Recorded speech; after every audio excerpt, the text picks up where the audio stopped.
Assalamualaikum warahmatullahi wabarakatuh. Saya Gita Marich. Selamat datang di channel saya.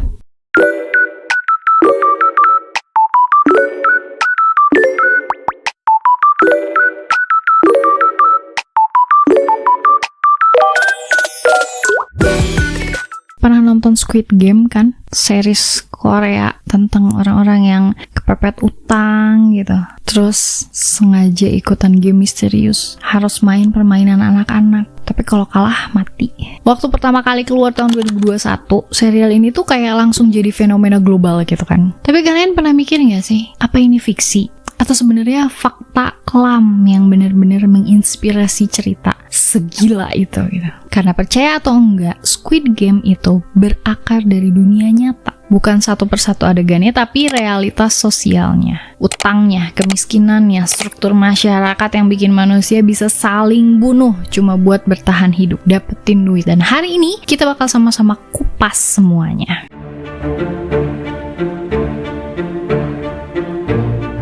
Squid Game ini tuh sukses bukan cuman karena acting keren gitu kan, atau desain visual yang bisa dibilang memanjakan mata lah ya, keren kan gitu. Tapi karena ceritanya tuh deket banget sama kehidupan nyata. Karakter utamanya nih, itu tuh kayak gambaran orang biasa aja gitu, yang kepepet, cerai, miskin, utang sana sini, gagal jadi ayah yang baik, dan ya udah hidupnya hancur gitu. Tapi dia masih punya sisi manusiawi meski dipaksa jadi binatang dalam game tersebut gitu kan. Ngerasa gak sih banyak dari kita tuh yang relate lah gitu, walau nggak sampai sebrutal kayak gitu ya, tapi sering juga main game hidup, kerja lembur, bersaing sama teman sendiri, sikut sana sikut sini, utang nambah tiap bulan, dan rasanya tuh kayak kalian gak akan pernah menang gitu. Yang bikin paling ngeri, lebih ngeri lagi, ternyata kisah ini tuh lahir dari kondisi nyata Korea Selatan yang walaupun kelihatannya maju gitu, sebenarnya penuh sama luka sosial. Kalian kalau lihat Korea Selatan nih dari luar nih ya, K-pop ya kan, drakor, teknologi, makanan enak, skincare, plastic surgery, tapi coba gali lebih dalam, kalian pasti kaget. Korea ini punya tingkat utang rumah tangga tertinggi di dunia. Banyak anak muda di sana hidup dari kartu kredit, pinjaman pendidikan, bahkan pinjaman ilegal. Jadi generasi muda mereka itu nyebut hidup mereka tuh sebagai bagian dari Hell Joseon. Istilah sarkastik lah gitu buat negara sendiri. Karena mereka ngerasa hidup di neraka modern. Biaya kuliah di sana mahal banget. Kompetisi kerjanya brutal. Tekanan keluarganya tinggi. Banyak orang nih harus kerja 2, 3, bahkan 4 kerjaan sekaligus buat bisa bertahan hidup. Kita kalau lihat drakor suka kayak gitu ya, kayak misalnya ada part-time dalam satu hari itu ngerjain part-time bisa 3-4 pekerjaan. Dan yang lebih nyayat, Korea ini juga punya angka bunuh diri tertinggi di antara negara-negara maju lainnya. Ribuan orang tiap tahun gak sanggup nih bertahan struggle di situ, gak sanggup. Jadi akhirnya mereka milih buat nyerah. Jadi kalau kalian pikir bahwa Squid Game itu fiksi kejam, coba lihat realitas sosial mereka dulu. Karena buat sebagian orang di sana, ya hidup udah kayak permainan mematikan itu gitu dari lahir. Terus kejam itu.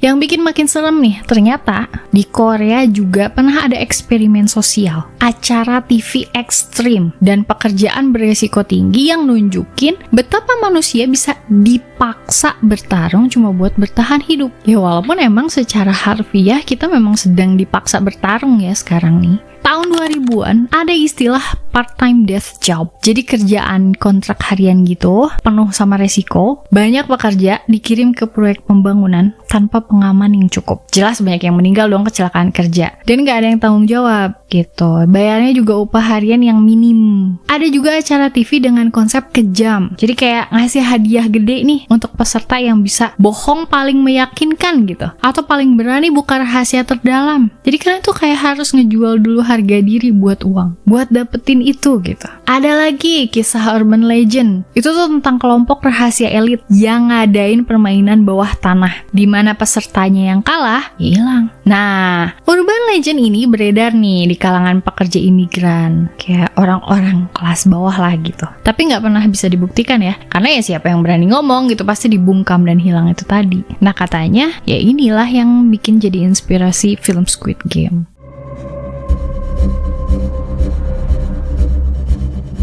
Kalau kita ngomongin Squid Game, kalian gak bisa lepas dari sosok satu ini, Hwang Dok-hyuk.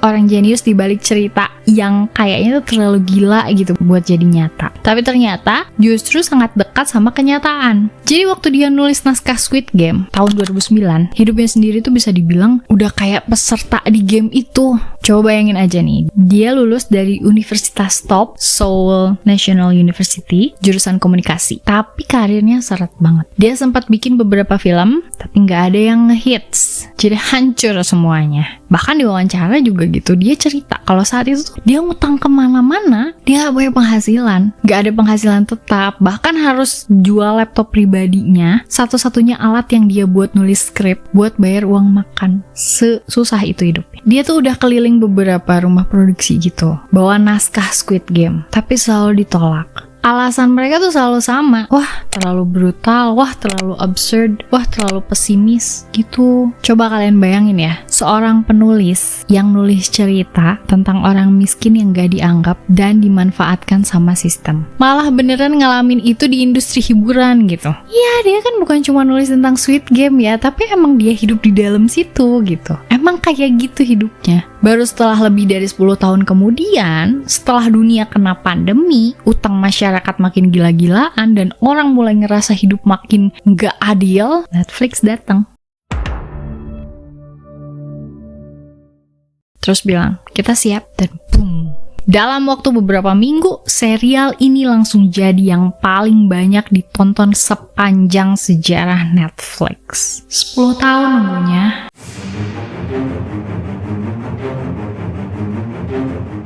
Salah satu hal yang bikin Squid Game itu ngena banget di hati kita, itu adalah pilihan permainannya. Karena semua itu bisa dibilang permainan masa kecil. Coba, kalian inget nggak waktu kecil? Kita suka main 1, 2, 3, diam, 1, 2, 3, diam gitu ya. Tarik tambang, kelereng, petak umpet. Semua permainan yang ada itu tuh kan kayak bikin happy ya. Karena waktu kecil kita mainnya. Tapi Hwang Dong-hyuk muter otak dan ngerubah permainan yang harusnya lucu jadi mesin pembunuh. Permainan pertama lampu merah, lampu hijau. Kalau di Indonesia mungkin kayak 1, 2, 3 diem gitu ya. Nih, dalam Squid Game mainnya masih sama. Tapi kalau kalian gerak setelah lampu merah langsung ditembak. Dan kalian tahu apa yang paling sadis? Robot anak kecil yang ngawasinnya pakai lagu. Jadi suasananya nggak cuma tegang gara-gara lampu merah, lampu hijau, tapi jadi kayak absurd aja gitu ya, creepy. Terus ada tarik tambang. Dalam dunia nyata ini kan simbol kerjasama tim ya. Tapi di Squid Game, tarik tambang ini tuh berarti kalian tarik orang lain ke jurang kematian. Gak ada ruang buat kalian kasihan. Satu tim naik, ya tim lain jatuh. Ada juga permainan kelereng. Sebenarnya yang kita tahu, permainan kelereng ini tuh paling menyayat hati kan gitu. Di situ tuh seluruh peserta tuh pilih satu partner. Mereka kira ya bakal kerjasama, tapi ternyata satu harus mati. Itu bukan cuma uji strategi, itu uji kepercayaan dan pengkhianatan. Menarik sih. Lebih menarik lagi tuh semua game ini tuh dipilih bukan asal-asalan gitu. Jadi setiap game merepresentasikan aspek masyarakat, pengawasan sistemik, manipulasi kerja, baik secara tim atau individual ya, individualisme, terus sistem seleksi sosial yang brutal. Dan puncaknya, permainan terakhir, Squid Game. Ini permainan beneran yang populer di Korea tahun 70-80-an. Hwang sendiri main ini waktu kecil. Permainan fisik, strategi, dan kekuatan. Tapi yang menarik, permainan ini tuh bentuknya kayak simbol kehidupan sosial. Ada zona aman, ada zona serang, ada garis batas. Lawan bisa teman bisa jadi musuh. Dan ujung-ujungnya, yang bertahan hidup, yang paling tega.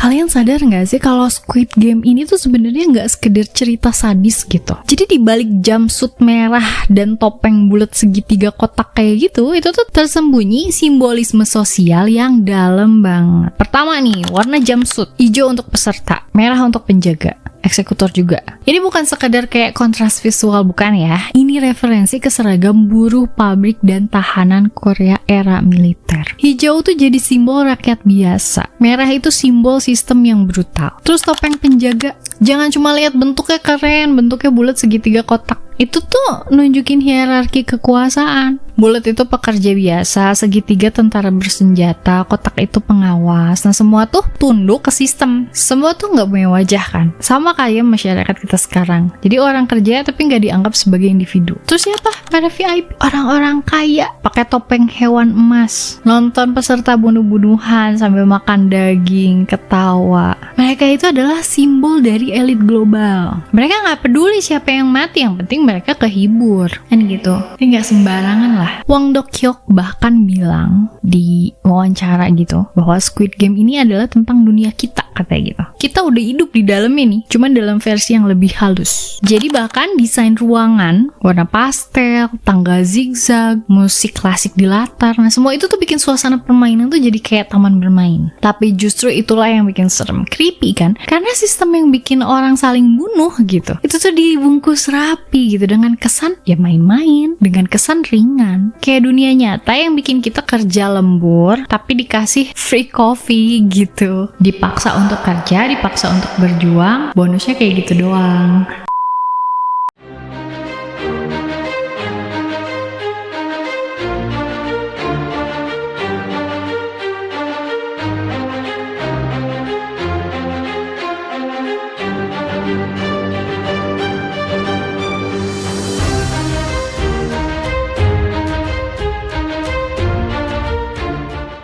Sekarang pertanyaannya, permainan kayak Squid Game itu bisa beneran terjadi nggak sih? Jawabannya udah terjadi justru.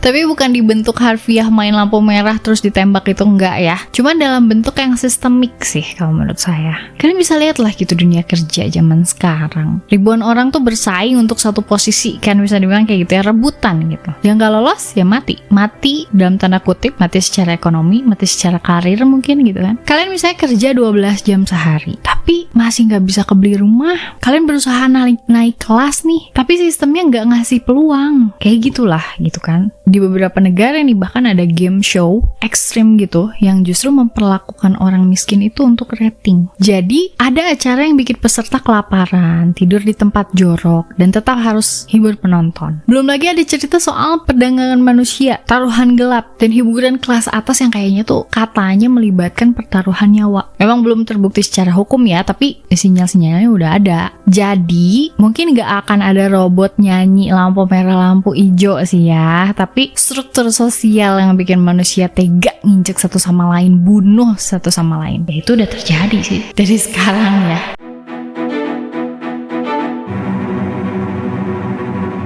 Di akhir episode Squid Game, Jihyun ini memutuskan gak naik pesawat ya kan. Dia gak mau pergi, dia pengen ngelawan sistemnya. Pertanyaannya, kita bakal ngelakuin hal yang sama enggak? Atau kita bakal tetap jadi pemain gitu yang ikutan game tanpa sadar, bangun pagi, kerja mati-matian, konsumsi iklan tiap hari dan berharap bisa menang, padahal aturan gamenya gak pernah adil dari awal. Emang sengaja aja itu dibuat untuk hiburan doang para petinggi kan gitu. Squid Game ini tuh bisa dibilang fiksi ya, tapi kondisi yang ngelahirin cerita itu bukan fiksi, itu nyata, terjadi saat ini. Jadi next time kalau kalian lagi nonton orang yang ditembak-tembak gara-gara gagal permainan anak-anak, tanya ke diri kalian sendiri, ini gue lagi main juga apa enggak ya? Tapi bedanya, kita bisa sadar ya kalau nyawa kita yang dipertaruhkan. Kalau kalian pernah ngerasa hidup ini gak adil, boleh di like, comment, share, subscribe, atau tulis di kolom komentar cerita-cerita realita lain yang bisa bikin kalian mikir, kira-kira sekarang kalian lagi main game apa di hidup ini. Makasih banyak untuk yang udah nonton video saya kali ini. Jangan lupa jaga terus kesehatan fisik dan kewarasan mental karena itu penting banget. Sampai ketemu di video saya selanjutnya. Saya Gita Maric undur diri. Assalamualaikum warahmatullahi wabarakatuh.